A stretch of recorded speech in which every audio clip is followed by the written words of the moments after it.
amigos, tudo bom? Bom, se você tá aqui pela primeira vez, não esquece, deixa seu like, se inscreve no canal, vem fazer parte da família Imparcialmente Santista. E agora, né, com o Fernando Diniz oficialmente publicado nas redes sociais do Santos, eu acho que a gente pode transformar essa tensão em um respiro, em calma, porque não é só um projeto, não é só uma ideia, ele é o novo técnico do nosso time.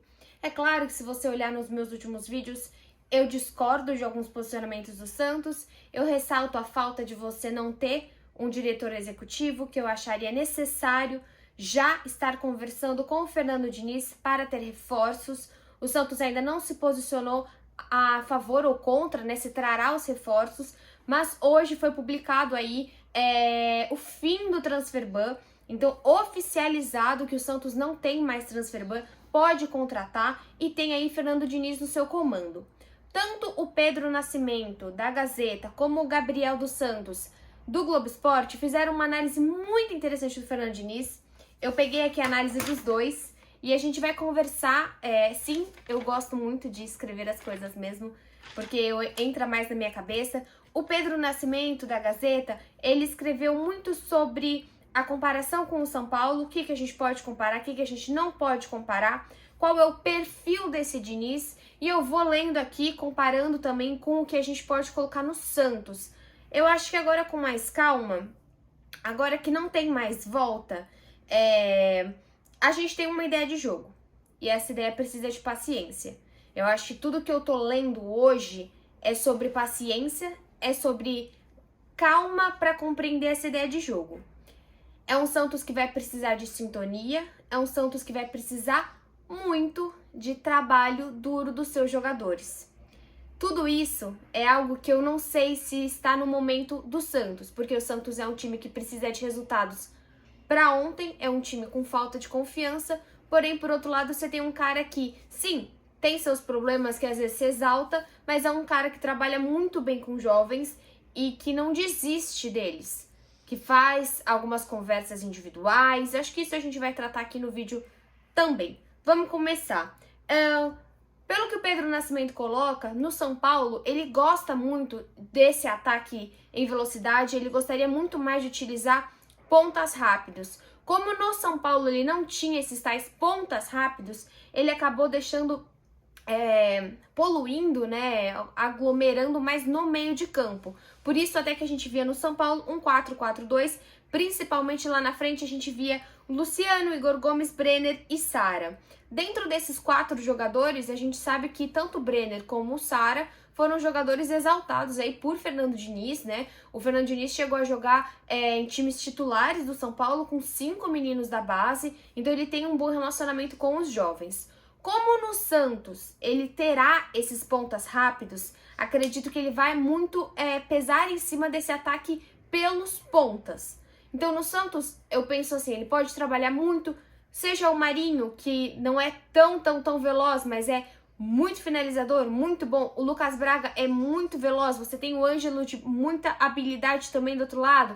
Eventualmente ele pode querer utilizar também o Madison como um ponta. Eu acho que pro esquema do Fernando Diniz, até o Soteldo faria muito sentido, por ser alguém driblador e rápido, mas eu acho que eu tenho certeza que ele vai utilizar demais esses pontas rápidos, vão ser muito necessário, e acredito que pela ideia dele de povoar o meio de campo e utilizar o ataque, talvez o Caio Jorge entre mais nesse time do que o Marcos Leonardo. A gente sabe do potencial dos dois jogadores, mas o momento, o Caio está mais preparado que o Marcos, e isso não é demérito nenhum.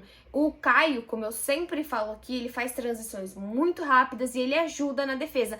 Tanto que ele falhou na defesa, acho que do primeiro gol ontem do Palmeiras, primeiro ou segundo gol, que ele tava lá, ele marcando Felipe Jonathan marcando ele, mas por que ele tava lá? Porque realmente ele é um centroavante que volta muito para ajudar na marcação. Bom, qual é o problema que ele vai ter no Santos? No São Paulo ele povoava o meio de campo, ele deixou o meio de campo mais ativo, tanto que ele tinha outros nomes no meio de campo, assim como ele tinha o Daniel Alves. No Santos ele não tem. No Santos ele vai ter um meio de campo super pobre em questão de quantidade. Hoje o Santos trabalha basicamente com o Giamotto e com o Pirani. A ideia dele é vou falar exatamente aqui o que o Pedro coloca. Mobilidade no meio e ataque. Buscar superioridade numérica, criar vantagens. Meias e atacantes aglomerados em cima da bola. A ideia do Fernando Diniz é que você consiga povoar em cima da bola, e é algo que o Santos faz muito, só que faz de maneira errada e faz principalmente na defesa. Então eu imagino um time que consiga jogar muito unido, tanto os pontas como o meio de campo, povoando a bola para conseguir fazer toques rápidos, para conseguir realmente driblar o adversário com sintonia, rapidez, com um jogo ágil, e que com essa troca de passes você consiga, obviamente, render mais e chegar no campo adversário. A complicação disso é a sintonia. É brilhante, é um jogo bonito. Hoje, você olha o Fernando Diniz, você compara com o Marcelo Fernandes, é água pro vinho. Você compara com o Ariel Holan, é uma sequência. Tem muita coisa parecida do trabalho do Ariel. É um time que vai precisar de tempo e de paciência para entender o que o Fernando Diniz quer.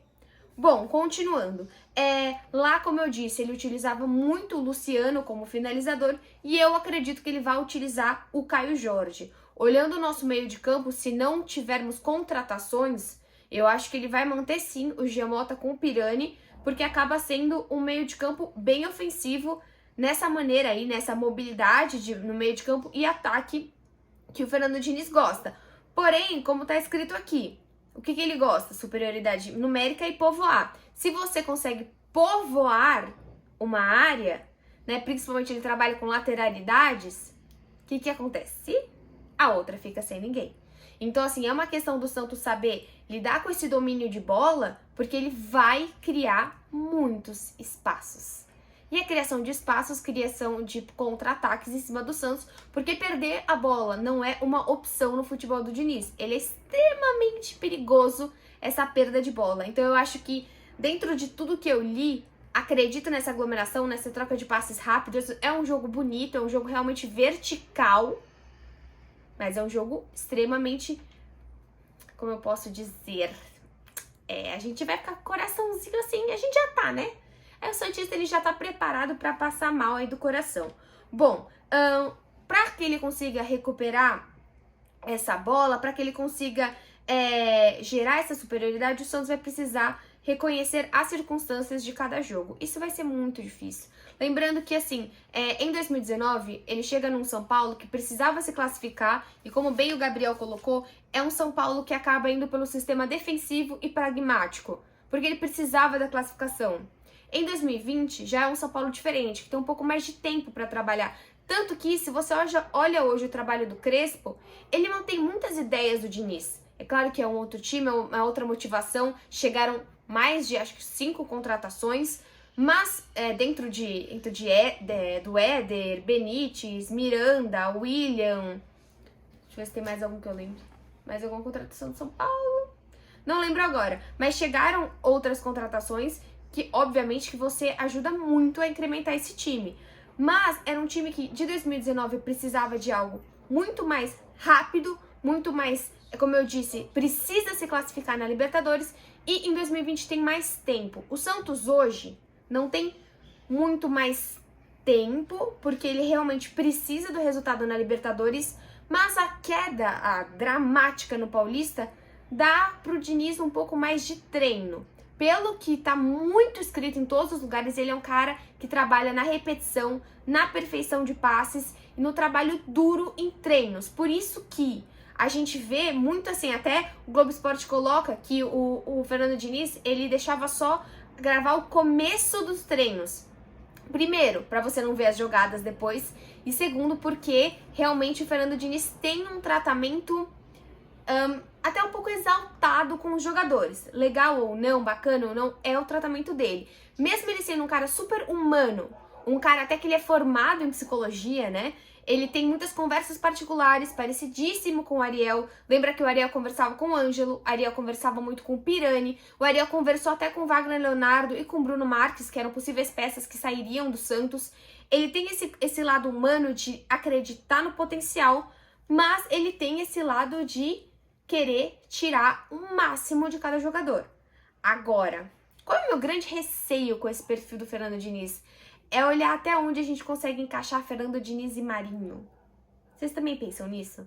Eu não sei aonde essa grande figura do Santos hoje, que é o Marinho, se encaixaria com uma figura tão presente, tão ativa e até às vezes um pouco agressiva, falando pra ele o que ele deve ou não fazer. Eu acho que do time inteiro, o Marinho é alguém que eu olho e falo, será que vai dar certo com o Fernando Diniz? Mas é claro, o Marinho não pode ser maior que o Santos, nem o Fernando Diniz. Então a gente espera aí o melhor. A gente sabe, como eu falei, tanto o Sara como o Brenner, foram jogadores que eram até eram desistências aí, tanto da torcida como até da comissão, e ele realmente acreditou no potencial dele.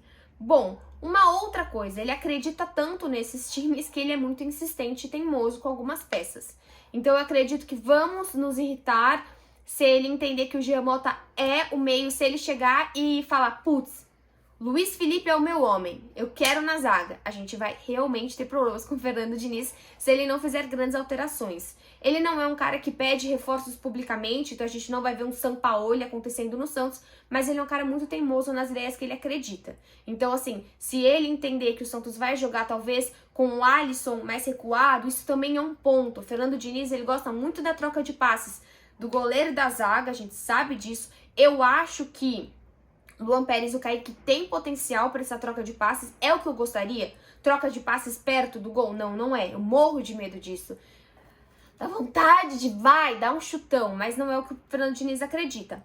A ideia dele é que você consiga povoar também essa parte defensiva para que você crie espaços na frente. Porque se você começa a fazer as trocas de passe entre a zaga, goleiro e volantes trabalham muito perto da zaga com também troca de passes, você atrai o adversário. Atraindo o adversário, você gera espaços lá na frente. E aí você consegue essa transição rápida pro contra-ataque. O grande problema do São Paulo é que ele não tinha transição rápida pro contra-ataque. Logo, transições lentas, você perdia a bola e aí você tem um time totalmente aberto. Perder a bola com o Fernando Diniz não me parece algo muito bom pro Santos trabalhar. O ponto bem difícil do Fernando Diniz com o elenco do Santos, como eu falei, vai ser o meio de campo.